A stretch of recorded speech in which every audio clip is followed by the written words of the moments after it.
Swayam Prabha. Digital India. Educated India.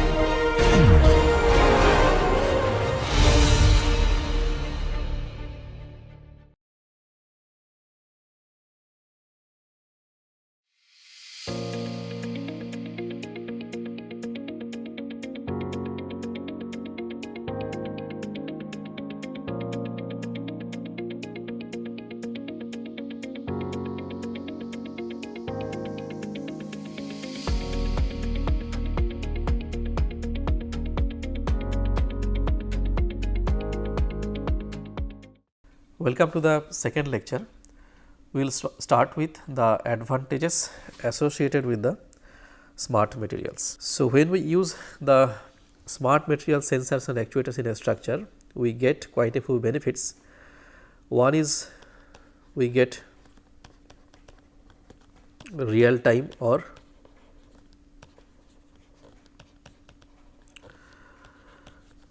near real time response.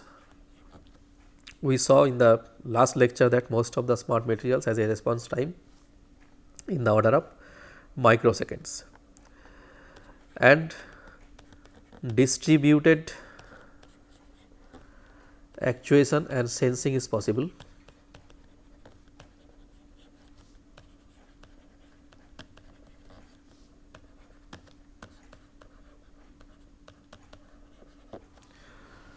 So, we can have these small smart material actuators distributed throughout the surface.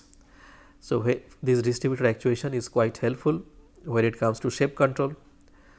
Similarly, with distributed sensing, a monitoring job is also more accurate. And then we can have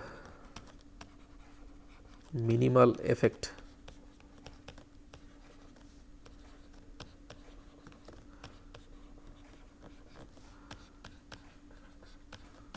on structural properties.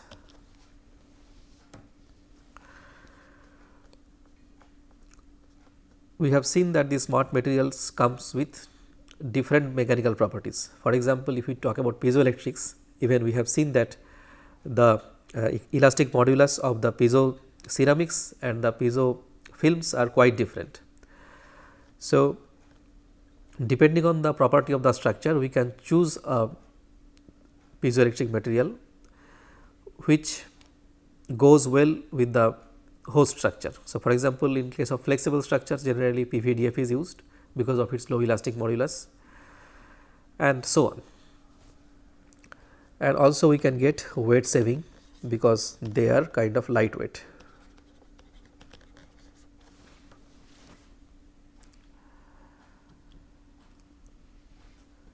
Now, we have talked about the control of structures using piezoelectrics. So, we do some sensing, and based on what we sense, we fire the actuators and do the structural control. When it comes to control, there are generally three types of controls. Local control is helpful in augmenting damping, absorbing energy and minimize residual displacements. So, these are the main applications of local controls. So, it means control in a local zone. In a global control, the most benefit is achieved when we try to do the stabilize structural response, control shape and minimize disturbances. And then there is something called higher cognitive function, which has ability to diagnose the component failure and reconfigure and adapt itself after the failure. Now, control strategies also can be various. So, we have something called decentralized controller. So, in a decentralized controller, maybe one or a collection of small sensors and actuators is controlled by a individual controller. So, there are separate controllers for a separate sensor actuator or a small collection of sensors and actuators. Then there is something called centralized controller. In a centralized controller, a collection of sensors and actuators or a large collection of sensors and actuators, so to say, can be controlled by one centralized controller. Now, there are some advantages and disadvantages of these two strategies. Decentralized controller is generally computationally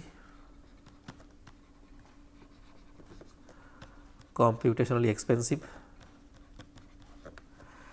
and centralized controller, here it is difficult to cope up with high signal processing requirement.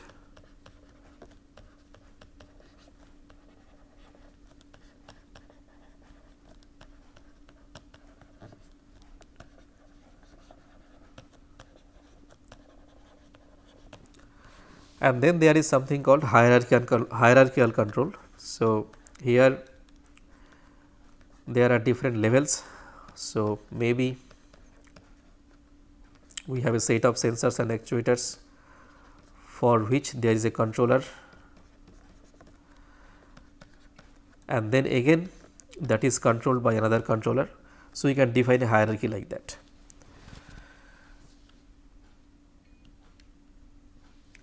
Now, we will talk about the integration issues. So, when we try to integrate a smart material in a structure, our goal should be that first of all we should be able to do the sensing properly or the actuation properly, and also it should not cause significant change in the mass or stiffness of the structure. Now, there are generally two type of integration, one is surface mounting, one is embedding. Surface mounting, and the name says, we just put it at the surface. Here the advantages are ease of manufacturing, access for inspection, because it is at the surface we can do inspection properly, and maintenance is easier. However, they are exposed, and that is why they are susceptible to damage, and that is why there is another kind of mounting, that is called embedding. So, where the actuator or sensor is embedded in the structure. Because it is embedded, it gets better protection for the external factors, and its interconnection with other device is easy, but it is not accessible for inspection. When it comes to integration of IC circuits, it has to be electrically insulated and mechanically isolated for better results. So, we have so far looked into the various advantages of smart materials. Now, there are some disadvantages also. First of all, the actuators have low stroke. We have seen that the traditional actuators have higher stroke than the smart materials, and there is lack of reliable smart material characteristic database, and there is complexity associated with mathematical modeling of smart systems. So, if you want to design a smart structure with proper sensing and actuation capabilities, we need to see how the structure behaves when the material is integrated in it, and that needs a rigorous mathematical modeling. And so, this course is about these two aspects. So, here we want to do the proper material modeling itself, so that we can have a good material database, and we want to do a proper mathematical modeling of the structure where the smart structure is fitted to a host structure. So, this is the goal of this course, to address these two challenges.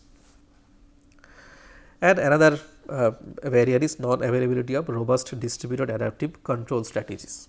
So, as I said that these smart structures or designing a smart structure is a interdisciplinary job. So, it needs various domains of expertise.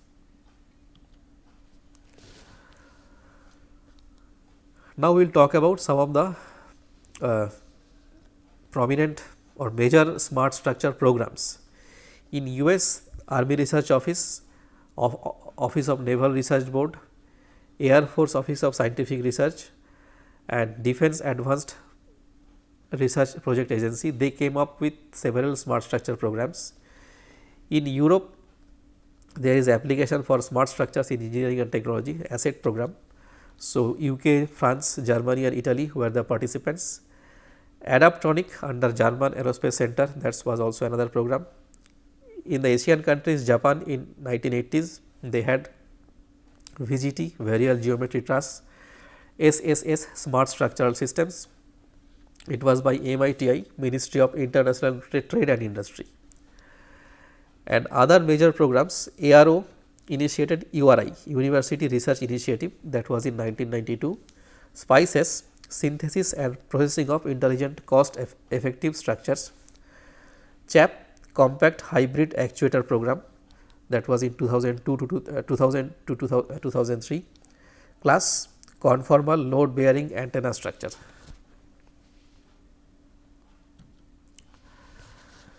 Now, let us look into some specific applications in various domains. We will start with the domains of spacecraft and related structures. So, this is a spacecraft structure, and we can see that it has a robotic arm like that. This is the actual view of it.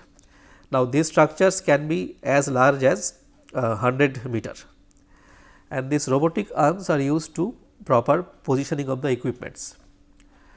Now, needless to say, for a precise control of this arm is needed for proper positioning. Now, these structures inside have truss structure, and this structure has complex rigid and flexible modes. So, a proper control of these different modes is essential, and that is possible through distributed sensors, actuators, processing network and feedback control strategy.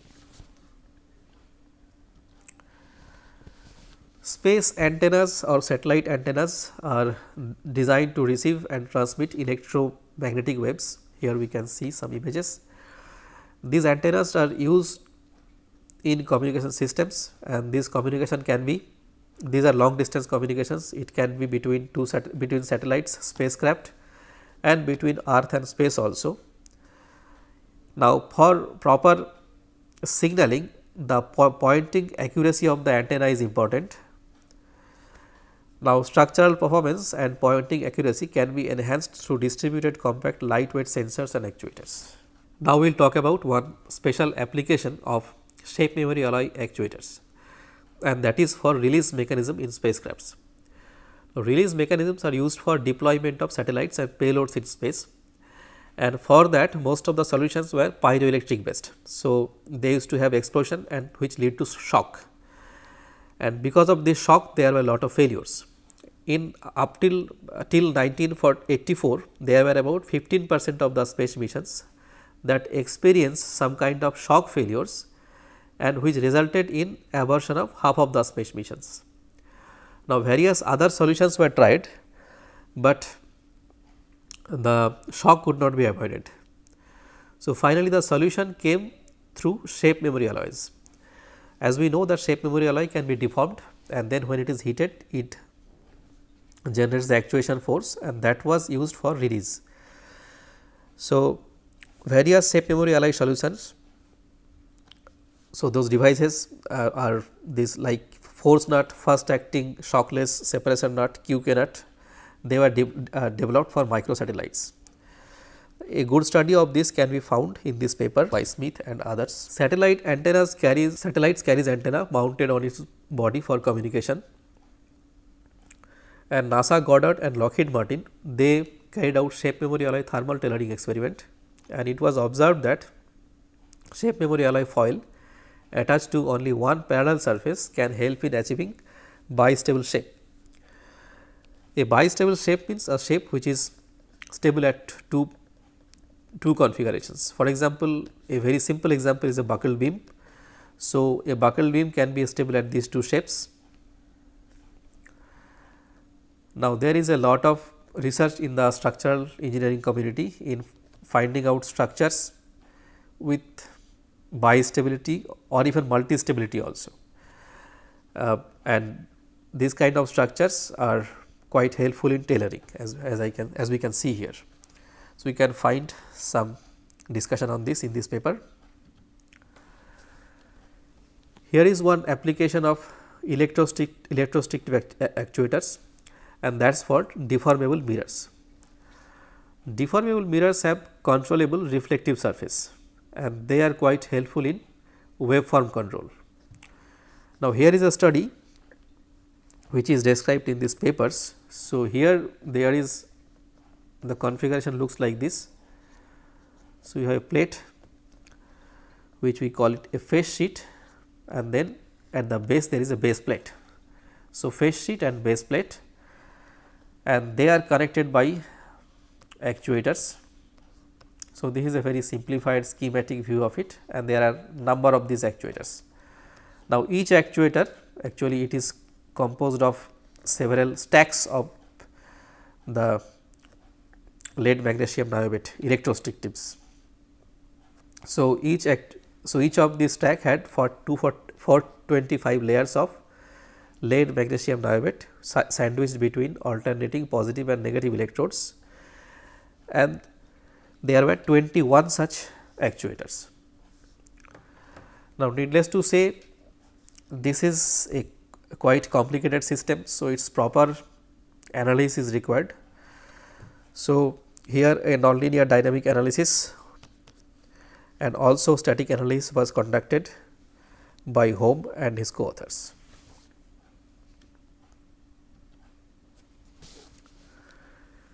Inflatable space structures, they are also called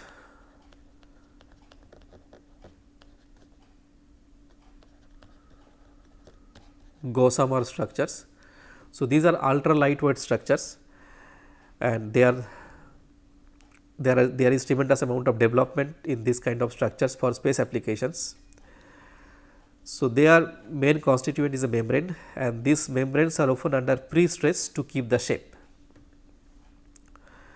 Now, this is a quite flexible structure. So, it undergoes high nonlinear vibration, and there are several external factors for the vibration. So, there can be impact with space debris, time varying guiding force, and transient state during inflation. So, their extreme flexibility, lightweight and high damping make the vibration control challenging. So, there was a study by Park and his co-authors. They used PVDF films as actuators and sensors to control vibration of inflated structures, and they showed some promising results, and they also demonstrated that error in actuator and sensor placement can cause loss of observability and controllability. Then in the same group, Jha and Inman, they carried out a study to find out optimal sizes and placements of piezoelectric actuators and sensors for inflatable torus using genetic algorithm.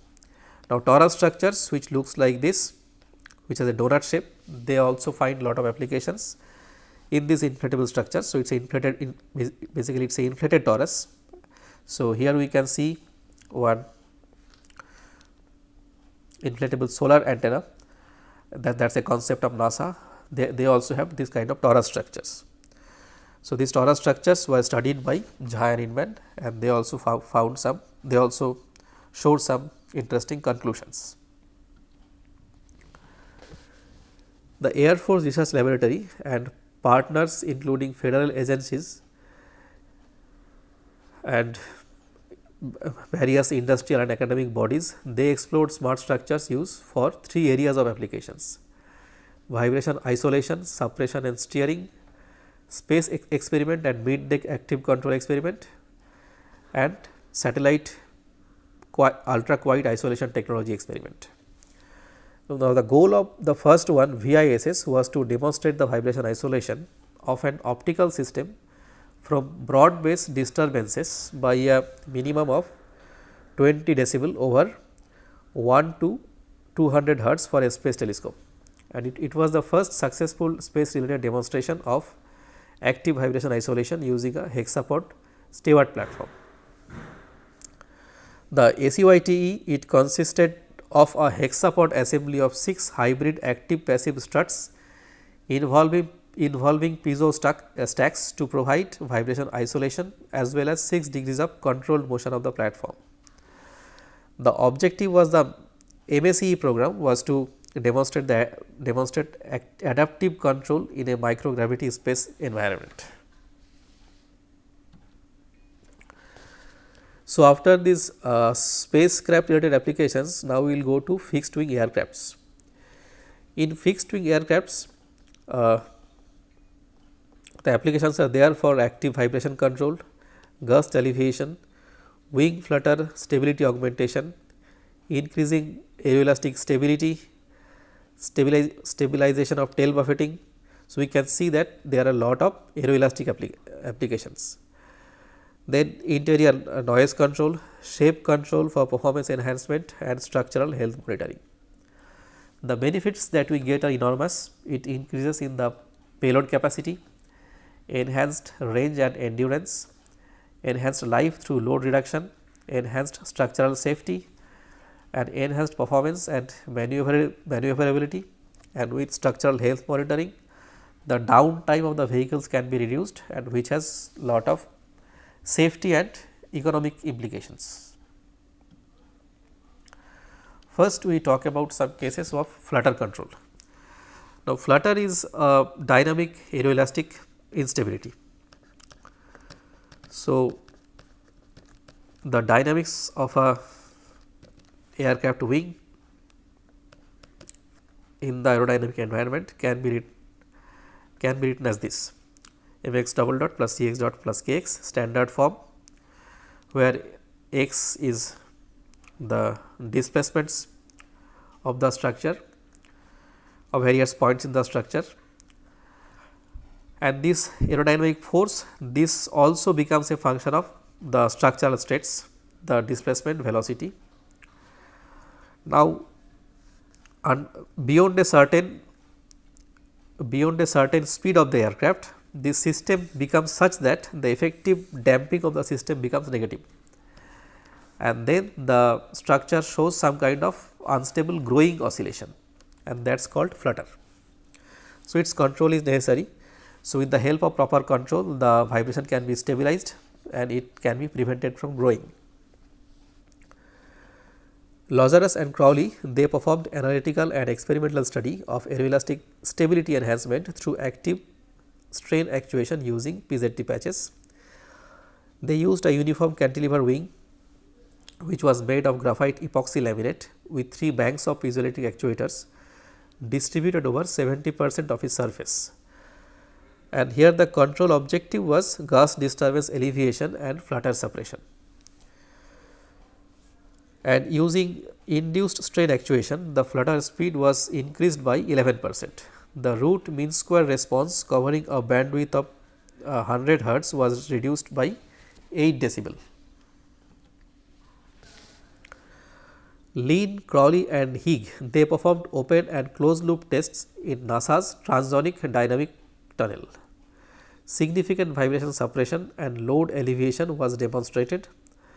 The flutter dynamic pressure was increased by 12%. The actuation authority of the piezoelectric actuators was identified as one of the key barriers in implementing in full scale system.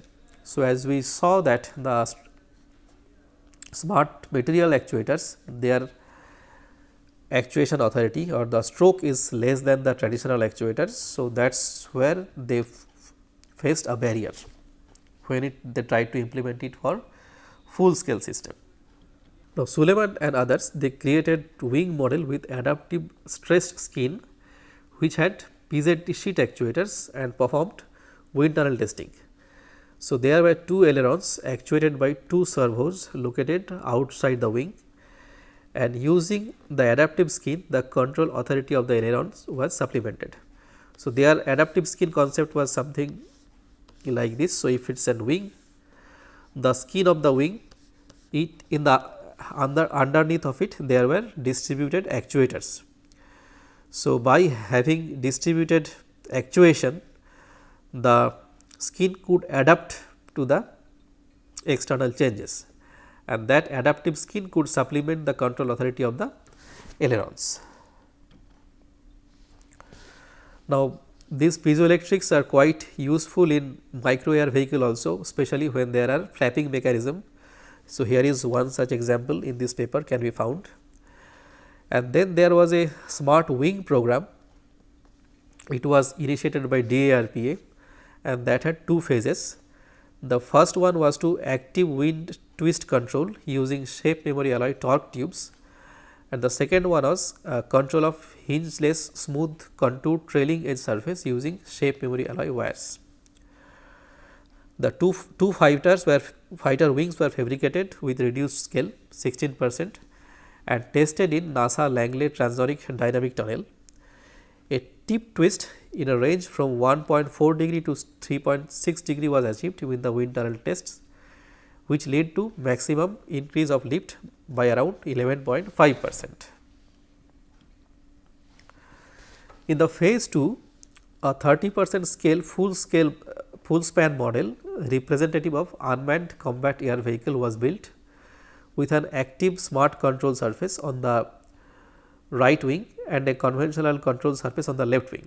So, their goal was to find out the effectiveness of the right wing over the left wing, and for that they used a distributed actuation and they called it an accentuation. So, that was a new concept that they used. So, this accentuation is a hingeless control system. The distributed deflection and the vertical forces is possible through it, and it consisted of flexible skin, flexible flex core trailing edge surface, which had elastomeric outer skin, flexible honeycomb, and a central fiberglass lips. More details can be found in this paper. So, with this we will continue from it in the next lecture. Thank you.